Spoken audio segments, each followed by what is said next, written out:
தஞ்சாவூர் மாவட்டம் திருவிடைமருதூர் சரகம் பவுண்டரிகபுரம் அரசு உதவி பெறும் தொடக்கப்பள்ளி. கேள்வி கேட்டு அறிய வேண்டியவர்களை கற்றவர்களிடம் கேட்ட. திருபுவனம் என்ற ஊரில் உள்ள புஷ்பவன குருக்கள் நான். என் ஊரில் உள்ள ஆலயத்தில் இறங்கும் தெய்வத்தை பூஜை செய்து வருகிறேன். என் ஊர் சிவகங்கை சமஸ்தான் ஆட்சியை சேர்ந்திருக்கிறது. அச்சமஸ்தான் தலைவர் மருது பாண்டியர்.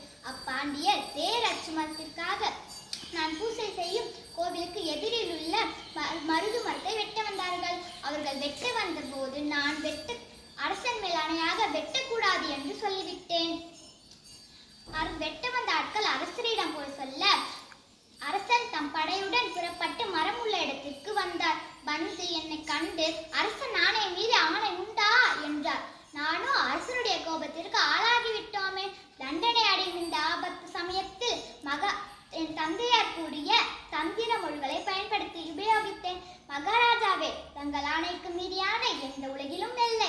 இந்த மரம் பல மக்களுடைய தாபத்தை போக்கி அவர் உள்ளம் குளிரச் செய்து நிழலளித்து மகாராஜாவை போல் விளங்கி இருக்கிறது.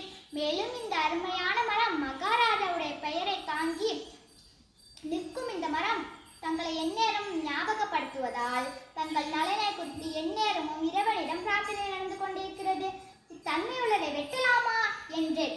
மருது பாண்டியர் கோபம் நீங்கி என் பெயர் தாங்கி மரத்தை வெட்ட தடுக்க செய்தது சரியே என்று எனக்கு பரிசளித்தார்.